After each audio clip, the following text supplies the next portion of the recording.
Merci de nous suivre na République démocratique du Congo. Merci de nous suivre na Australie oyo ndekonanga moko Mbui Francis.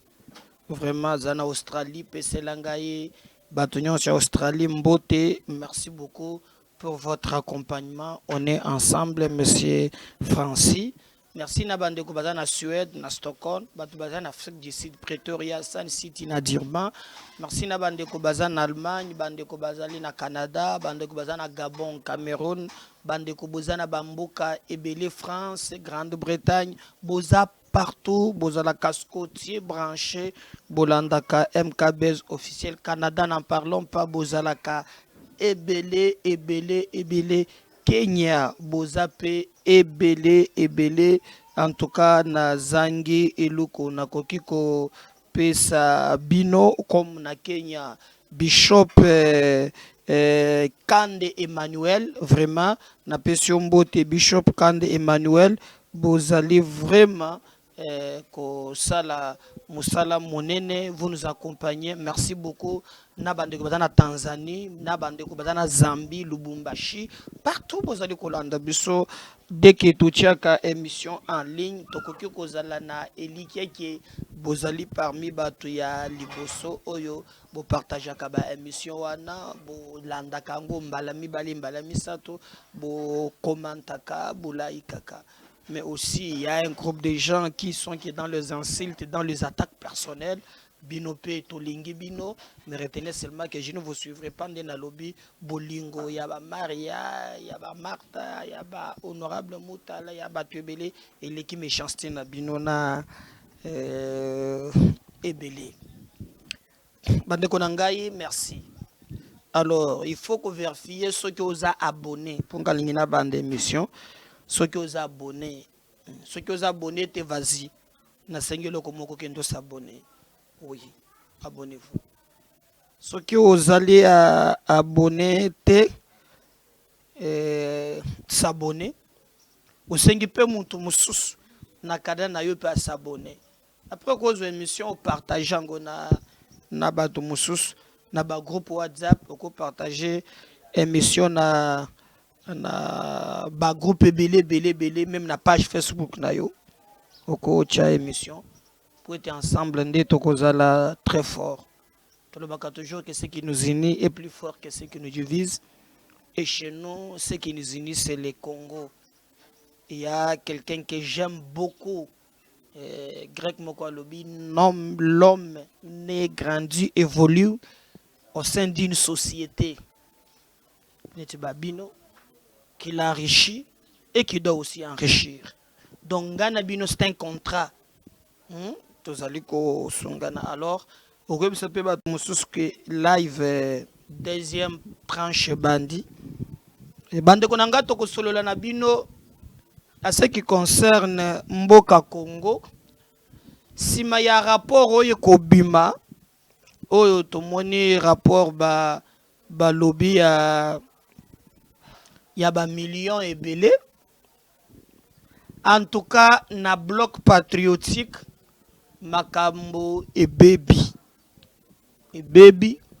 ko soit nekoti et komi dekan est-ce que Koko Bati Nasuka est-ce que ba vrai patriote bazana kawana est-ce que bako zala toujours na même détermination ou bien bako comprendre qu'il faut faire tout cela qu'il faut faire to sangana kina babomi ya Congo tozonga sima tokoyeba yango sima ya ba rapport wana éclaboussé en tout cas et pesi solo elumbi solo ba partenaire na bango en tout cas ba ndongwani toko solo la yango na émission ya lelo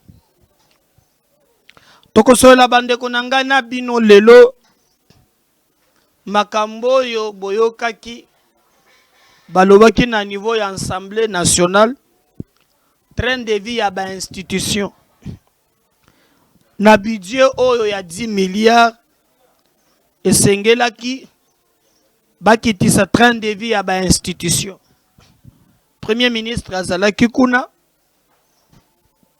Assemblée nationale bandimi budget yango, bakomi siko na niveau ya kokabola. Est-ce que bako réagiste? Tokozongela yango lelo boyeba. Soki nini ezali koleka bandeko na ngai. Kadima boyebi ke azali kosala objet ya ba critique, ya attaque, ya ba menace na bato belé ya suka ezali oyo balobi na bandeko mosusu ke bakotinda ba observateur na bangote. L'église kimbangiste sort de son silence pour na réagir na attaque wana bamoni ki ba exagérer. Voilà au moins ba thématique toko solola na bino mokolo ya lelo misato wana. Oui, toko solola na bino. Ce qui est sunga biso mais alors vous partagez direct. Ce qui est c'est tout musuba kota ebele en ligne pour te to solo la penza to solo la. Hein? Ma finga te mais tu peux nous laisser des commentaires. Tu peux répondre yango. To bandi na ko inverser to na landa kaka logique mbona ko banda par exemple na wo ya liboso. Bande konanga biso nyonso tolamuki na tongo na ba téléphone na bani tolandi enquête ya RFI. Je crois que biso na chaîne na biso banda 3 jours oyo. Donc chaque jour lelo na kochela bino na ba émission na ngata 4 ou 5 na kozongela kaboyo kaka elema wana na matoi na bino. Si bokoyoka ekoti bino bo comprendre esika mboka ekendaki même tangu bozo senga miracle na kobanda ko tchela bino en tout cas na lobi ke 3 jours successifs na ko tchela kabino likambo boyo kaka simaya ba biloko wana kobima etiki bloc patriotique pambate bandeko oyo bazali conscient en tout cas elle ya ba fayulu bande musu baza kuna bango bamoni keza clarté. Et d'ailleurs bolanda ki même na kati ya babiloko wana ndeko moko ya bimaki nyon sacré avant mukebai alobaki esengeli avant ko continuer na batouane sote na likambo moko songolo to pakala esengeli baleka na télévision basenga pardon ba mususu justice alandela bango nde musala ya bloc patriotique et continuer. Ah oui, ça commence maintenant à se dessiner. Mukeba ya lobby esengeli na yambo na makambo nyonso bayambula nanu bakoki ko continuer te kotambola kana bato boye oyo bango bamonike baza na logique à part oyo bango bamonike na lolenge bakotambola baboma kanyaka ya leta baboma bakongole babomi nkita ya mboka asengi bango alobi esengeli avant ko continuer na bango batubela nano mais bango pe bandeko oyo ya FCC bandeko ya Kabila bayanoli nanzela ya chargé ya communication ya Kabila d'une manière claire que pour lui ezali pasi pe mawa il regrette que bazali koko c'est la bango makambo mingi makambo wana bango bayebi ni ebandeli ni suka moyen ya koloba na moi ya lelo ke ba répondre na ba biloko wana réalité alobi pona bango déjà bakoselaki bango likambo pour la première fois soki ya ndenge nini ya mibale ya misatu alors bazomona kezali ya solo te. Alors moi je vais seulement demander à ndeko na biso Barbara, je crois qu'Azalaki journaliste na Congo, vous voyez bien très bien, abandeko c'est le monsieur Regard Sir. Hein, Yewana abandeko sala cette émission. Je crois qu'à l'époque, abimisaka peso qui rapport moko boye moko soki asala kandengini sur ces rapports batubaye baki. Ngana zolinga tolinga ka Congo. Biso nyonso on a besoin d'argent. Moto moko te na mokilo yo aboya kambongo.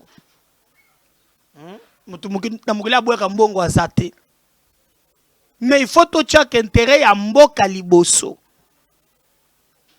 Polo lenge mboka na biso etikali bandeko un certain niveau comme que tout est motema. Tu te poses la question, est-ce que ezakaka utile vraiment mboka na biso ezala boy? Ezamawa. Alobi ke rapport wana e ali a solo te boye. Alors division et koti quand il y a union sacrée. J'allais dire bloc patriotique. Et koti a kosakanate moko azu courage na ye, je crois que bisango katuna alobi pona ye bakoki ko continuer na bato yo boye te. Aussi longtemps que bango nanu batubelite nanu ba confesser te bakoki lisusu kozala ensemble na bango te. Donc en tout cas en réalité c'est le Mike Mukebai makambo bawo basali eleki mozindo mbongo ebele boy mboka etikali na libulu mboka etikali na passe mboka etikali na rien. Maintenant on attend bande comme mususu ba réagir. Est-ce que notre bafayoulou, est-ce que l'église catholique va encore continuer à garder même façon ya komona makambo pour ba continuer tina suka? Mais maintenant ndeko moko bisingaite si fa ba remonter nde bazolo ko banda 2001 na batu nyonso ba geraki na Kabila. Donc, ceux qui peuvent dire page par page, quand on dit l'entourage, batwebele bazali. Na ba dossier wan. Yango boleba musuba ko se prononcer te. Tu peux par exemple le col Moïse Katumbi, azalaki gouverneur, parce que dans ce dossier, on parle makambu ya Jekamine. On parle makambu ya carré minier. Alors Katumbi mutozalaka gouverneur à l'époque où on na Katanga. Il y a eu beaucoup de choses. Parce que na premier rapport au Babimisaki, na makambu ya Panama Papers, Kabila azalaki, je crois que Tumbi pe azalaka na kati. Pas tout musuba lobi, ceux qui vont bandika ko indexer biso. Mais il y a les gens qui ont pu gérer ensemble. Tu prends par exemple aussi Mozito azalaka premier ministre. Batwebele batibala nzenze basami badibanga, est-ce que baza pas impliqué? Bon mutu moko alobaki soki ba fongoli boîte wana nde ba fongoli bino bozo kanisezaka Kabila bien sûr, mais batwebele baza na kati. Ah biso tolobi mbongo wana yali mbongo ya batu wana te, yali mbongo na biso ya ba contribuable congolais bapanza ntekeni ndenge balobi batukolobeka obesa toza biso moko te batu musupe bazali bokomona bango bakoyebana boye na boy. Bloc patriotique ekomi mobulu. Est-ce que bakozalaka na courage ya bazonga kalisusu na mesa bakutana batalana na misu? Est-ce que Congolais kobima na nzela na baye oyo basasi yo kaba montana matoyi oyo kasomo na lolenge bazweli yango? Mais il y a des gens qui ont pris leur courage. bango balobi faut batubela moi.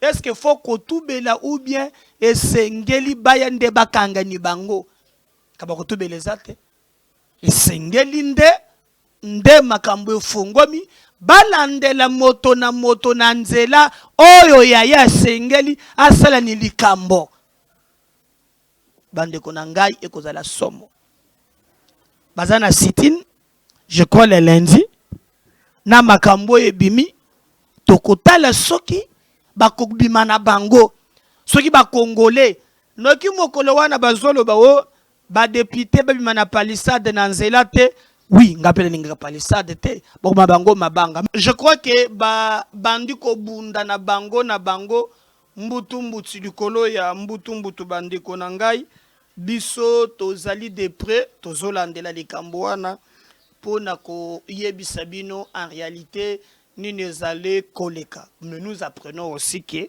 en tout cas il paraît bandeko mususu pe baza d'accord te dolenge makambo wana ezali koleka bazali très mécontent balobi en tout cas esengeli catholique alongola bandeko wana ya FCC na bloc patriotique. Alors je ne sais pas dilini catholique asali na bango est-ce que akondimate bandeko na ngai toyebite est-ce qu'il va persévérer jusqu'au bout pona ye fo batambola na bango kaka ou bien sengeli koluka lolengo mususu ya sika kosala pote babandela makambo a zéro toyebite. Mais déjà bato musu balobi bakoki kotambola na bango te ezoko sala pasi bango balobi makambo ya palissade ya badepute o badepute bi matena ba palissade ezo sala soni oui nga moko Médard Kankolongo nazalaka contre biloko wana surtout que bazwa ki palissade et que bazu yango le sous ba exonérer yango hein? J'avais voulu penser que ba sala autrement position ngeza clair na linga kabiloko ba naza contre. Mais maintenant je vais poser la question na bango bazo boya makambo ya palissade na baye oyo bateki jekamine bapumoli jekamine basasi jekamine banani bazo mériter mabanga. Moi je préfère que soki penza bato babongi na mabanga ezali bango babomi ya mboka basasi ya mboka mayebazo c'est déjà très grave. Nous regrettons mingi. Alors biso tozozela tomona si l'église catholique a continué à persévérer na bango mais ba bloc ebele ba tebe na regroupement wana ba komi ko le en tout cas il est grand temps que bande ko wana ba kende batika dans le esika ba ko tambola na bango te parce que dictature bazo bondisa batu na ba criminel économique et ça passe batu bazo yebate non seulement que ba yibi mbongo mais babomi pe bato hein. Alors ceux qui congolais même ata balobi ke baloki yo même ata balobi ke hein oza na réflexion te na yebi te bon peut-être ba mbongo ba pesaka na ba intox mana eloko yo e katiku na makambo ya bloc patriotique. Ce n'est pas pour dire que ngana boy opposition non lukuta. Moi je préfère na lobaka toujours que opposition est à la moko républicaine. Opposition moko ekoki ko sala ke makambo etambola malamu. Parce que souvent tango batu bakotaka na pouvoir balangwa ka miliki balenga sous contradiction te. L'opposition na démocratie na benga ngolo la lampe témoin. Oye la kisaka pouvoir bakeba yesika bazokende. L'opposition est très important. Mais on ne peut pas faire l'opposition na ba criminel politique, na ba criminel économique. Ces gens bazo mérité sanction populaire, il y a population na biso. Ba ye o bazo vraiment tremper na biloko et sengeli bazala la barre. Même na élection, en tout cas sengeli bato bazo libungu tulu. Boye bisangai na muyibi ya boye. na kanyaka ya boye baya lisusu koloba ba pesa des leçons à démocratie ezali pasi pe mawa tokozala totala comment ça qui va koyebisa biso na bloc patriotique mais mutu moko yebisinga na tongo alobi bawo bazolo bawana baza ba clean te bato ebele baza na ba dossier oyo bakobanda ko publier kombo na kombo po balobi ke bazotanga kombo ya ba proche donc ngana ko confirmer te mais je me pose seulement des questions. Est-ce que le premier ministre Nyons oyo balekaki ezaka kabila ye moko bango baza impliqué te banque centrale mutombo wana po balobi ke mbongo ebandaki kolonga na espèce na cash or na banque centrale banque ezalaka na limite oyo bakoki kobimisa ba mbongo oyo zo bima liquide ezokende banque centrale écoute na BGF bank. Mais ce qui m'a étonné bayibi même na ONI bayibi na mbongo ya ONI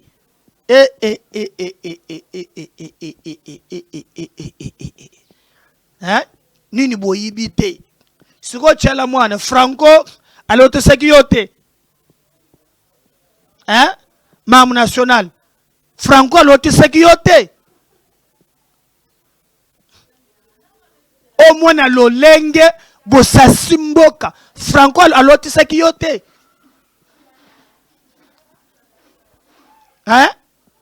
boyibi même na ONI donc boyibi na mbongo ya ONI mbongo uti na Nations Unies ba pesi pona likambo tel au lieu kota na banque centrale ba vire ba memi yango kotoyo ça c'est pas oza batu te même mbongo azolo balelo o cardinal mayebi bien qu'il avait aussi plaidé qu'à l'époque ba pesa kaya ba prometa kaya soki dip soki likambo nini esengela ki ba pesa ye kena ekomela ye te aye kolela ngo même na stade de martyrs que no balakaki ba pesa ki ngai te ba détourna ki même dip na ye il le sait il le sait que bazo dip ya carte la mbongo bazo ki yango. En tout cas, ce qui est botamboli kakana bandeko wana lisusu te na koloba ke même batu bakome kiko santu sabango na niveau ya diaspora batu boyebe ke bayibi ya Congo ekokite bayi même na mbongo ya ONI même na mbongo ya élection bazwaki yango. Est-ce que vous pouvez vous imaginer même mbongo ya élection baye bazu yango tosokende wapi tomi yokela mawa tomi tala na en face toyeba soki mboka na biso ezokende wapi. Ce pays n'est pas un bien privé ya batu mais comme moyibi yango nazana document moko awa natali la bino lokola moyibi yango ekokite même Nathan Félix bazo yokate bazo koka bazo continuer bayiba lisusu davantage balembite même du temps de Félix.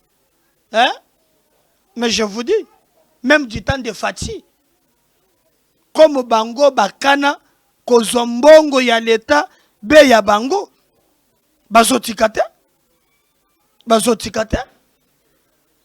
bande konangai, yo elenge oyo, ba memaka yo, batindaka yo, ba manipilaka yo, okendeka ozwaka 2000, 3000 francs, tandis que mboka na yo ezwe kufa etalibe yo moko. Je vais vous montrer boka moi peke no même likambo na loba tant na ebisaki bino lobi nazomona clarté na maka bato so ndeko milanga non okolo babongo te comme si ese na ngambu ya Fati soki bato balingi bamemisa ye kulusu toloba te nazotangela bino communiqué de presse ezali agence de prévention et de lutte contre la corruption. Communiqué de presse. Après 8 mois d'enquête et d'investigation menée par nos services, l'agence de prévention et de lutte contre la corruption fait état de l'existence d'indices sérieux de détournement à hauteur de plusieurs millions de dollars à la Direction générale des recettes de Kinshasa, DGRK en cycle. Ce vendredi 19 novembre 2021, le dossier a été transmis au parquet général de la République à Matete. L'appel, ce n'étant pas une instance judiciaire, laisse les soins aux services compétents de poursuivre la procédure. L'Agence de prévention de la lutte contre la corruption tient à rappeler qu'elle respecte le principe de la présomption d'innocence et du secret de l'instruction. Makambo na yebisaki bino ke namonaki alingeti abengisaki Ngobila na conseil financier na ye na ministre ya finance enquête monana ki tengo yebimi ata ya asalaki yango te bando ya APLC tomoni bango babimisi. Ça nous encourage. Donc bako sabino te mbala musu yo yoki ba monta wana te nalaka ki bino ke na kochela bino ba video oyo boko banda kolanda ba monta ava obima na nzela pendant 3 jours na kozongisala ka ba video ya montant. Peut-être oyoka kite na première vidéo landa oyoka montant kabila na libota na ye na bande ko mususu bazui même oyo bazo konte na fati sikoyo tokobundisa yango. Bolanda vidéo oyo bolanda série ya ba vidéo boyoka nde bazui mbongo na bino. On revient juste après. Près de 6 millions de dollars. Car pour ça, il faut avoir... Comment prendre à son propre pays 92 millions de dollars? On vous explique.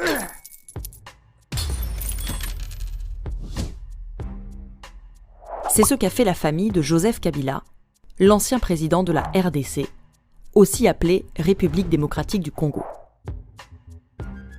Comment? 1. Détourner l'argent des institutions.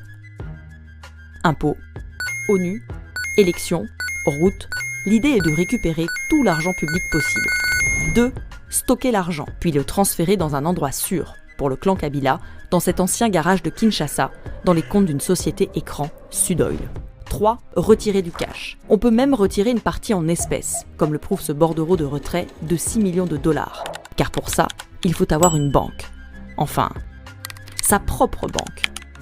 Ou plutôt une banque contrôlée par la famille, comme la BGFI Banque du Congo. Contrôlée par la sœur de Kabila, Gloria Mteyu, actionnaire à hauteur de 40%, et par son frère adoptif, Francis Selemani, en tant que directeur général. Et quand au sein d'une même famille, on dirige une nation et une banque, ça facilite les choses. Ensuite, il faut être créatif. Florilège.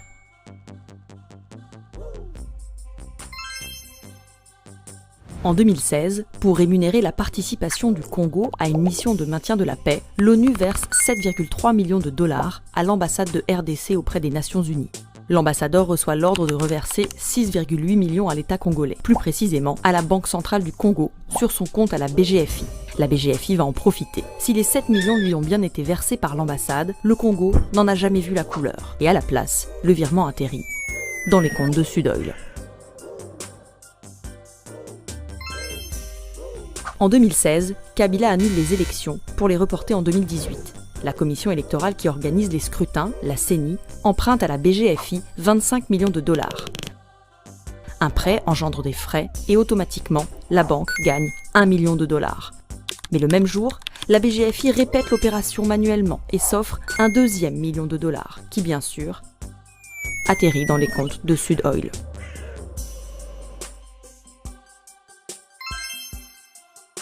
Foner, c'est l'agence publique qui s'occupe des routes du Congo. Elle possède plusieurs comptes à la BGFI.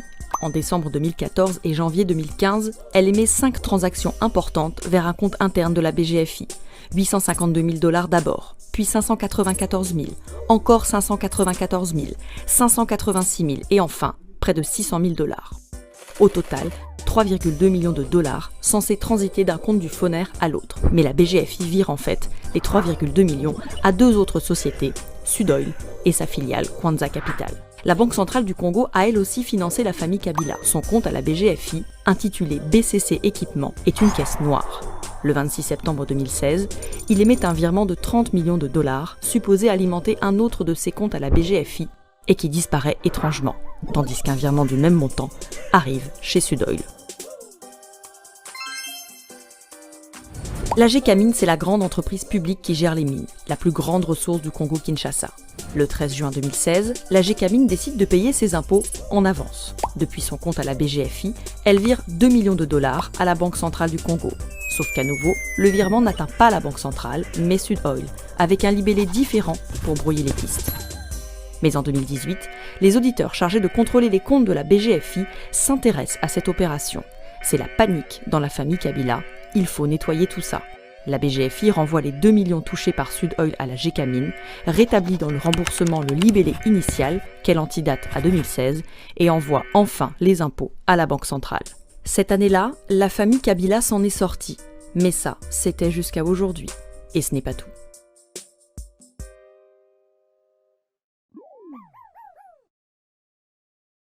Comment prendre à son propre pays 92 millions de dollars ?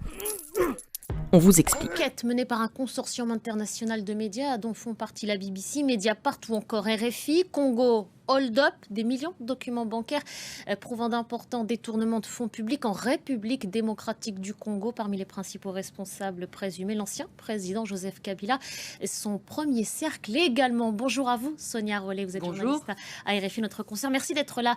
Sonia, vous faites partie de ce consortium et vous êtes donc notamment au cœur de ces révélations. De quelle fuite parle-t-on ? Alors, on parle de plus de 3,5 millions de documents bancaires donc issus de la BGFI, donc ce groupe africain, et plus encore de transactions bancaires. Et ça veut dire qu'on parle de la plus grosse fuite de documents d'Afrique pour l'heure. Et ça a été analysé pendant 9 mois par un collectif, vous le disiez, de journalistes, mais aussi de chercheurs, parce qu'évidemment c'est colossal. Combien de personnes à peu près on parle, Sonia ? On parle de 19 médias internationaux, donc c'est beaucoup, 5 organisations spécialisées dans les enquêtes économiques ou sur la RDC, la République démocratique du Congo. Et on a travaillé bien pendant 9 mois sur cette fuite de documents pour essayer d'identifier justement les responsables présumés de ces détournements. Alors, ce qu'on a découvert notamment, c'est que la famille de Joseph Kabila et l'ancien chef d'État et certains associés ont perçu à travers donc une nébuleuse de société au moins 138 millions de dollars d'argent public. Nous nous intéressons évidemment à chacune de ces sociétés, chacune de ces affaires. Le premier volet, c'est par exemple sur une société qui est assez peu connue au Congo, les gens ignorent complètement ce que c'est, Sudoil, qui a quand même, avec toutes les sociétés qui se trouvent autour, reçu plus de 150 millions de dollars d'argent public. Donc on s'est intéressé sur pourquoi cet argent est arrivé, où est-ce qu'il est allé, qui sont les bénéficiaires. On a découvert d'énormes retraits en liquide, on a découvert l'évaporation en fait, des recettes de l'État. On a suivi en fait toutes ces transactions. Vous avez donc mis en lumière la défaillance d'un système bancaire et de la complicité, en tout cas présumée, d'une banque en particulier. Pour remettre les choses dans leur contexte, on parle de détournement de richesse. Vous le citiez à l'instant, plusieurs millions d'euros, alors qu'on parle d'un des pays les plus pauvres au monde. 70% de la population vit avec moins de 2 dollars par jour. Je donne ces éléments pour remettre un peu en perspective et en contexte. Comment est-ce que vous avez procédé ? Quel a été le mode opératoire ? Alors, on a commencé par l'analyse de ces données, donc l'analyse des comptes.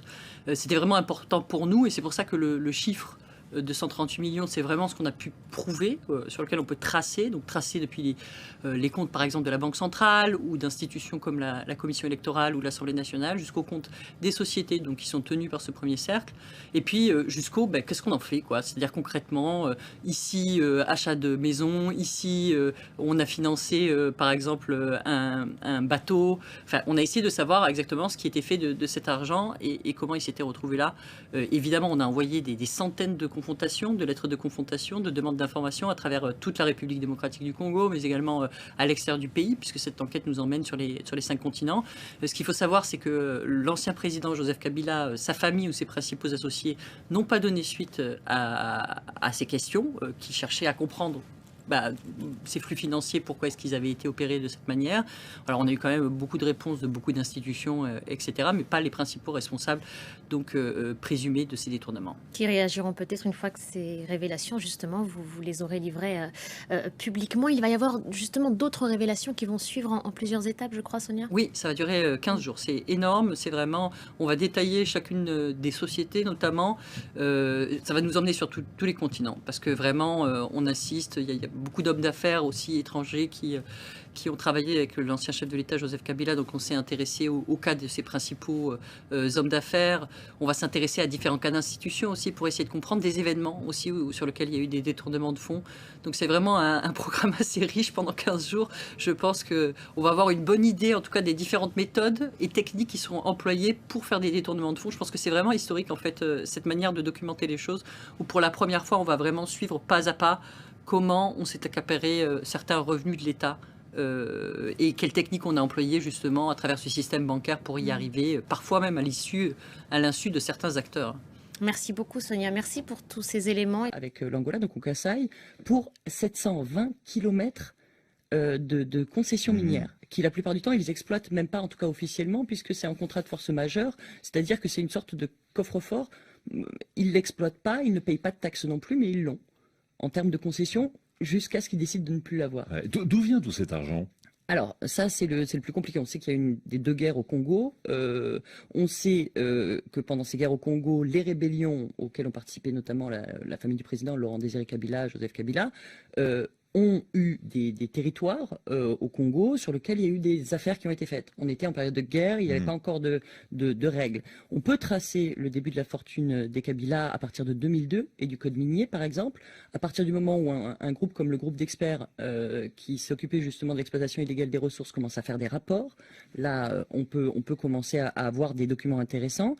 Mais c'est surtout, ce qu'on sait, c'est que la propre mère du président disait à l'époque, en 2006, que finalement, elle n'avait qu'un petit lopin de terre en Tanzanie. C'est-à-dire qu'avant la guerre, ça c'est clair, c'était une famille plutôt pauvre en Tanzanie qui vivait sous la protection du régime tanzanien et qui a commencé à s'enrichir à partir du moment où cette rébellion a commencé. Donc ça, c'est ce qu'on sait, mais c'est vrai que sur l'origine de la fortune, et c'est toute la question qui est posée par ces rapports, c'est d'où vient cette fortune-là, comment peuvent-ils accroître leur fortune comme ça et avoir autant de contrats. Jean Faustin nous demandait, et rapidement Sonia Rollet, parce qu'on a d'autres questions sur d'autres sujets, comment l'agence de presse et le groupe d'études sur le Congo ont-ils réussi à obtenir tous les documents permettant de réaliser un tel rapport? Là, c'est là où on voit qu'en fait, il y a toute une partie qui n'a pas été faite sur le Congo, puisque tout est des sources publiques. C'est le journal officiel, en fait. C'est le registre du commerce. C'est un site internet sur lequel on peut trouver toutes les concessions minières, parce qu'il y a eu des efforts comme ça. Mais eux ont fait finalement 1 + 1 égale 2. Donc ils ont fait vraiment ce mapping-là des propriétés de la famille, mais ce n'était pas caché.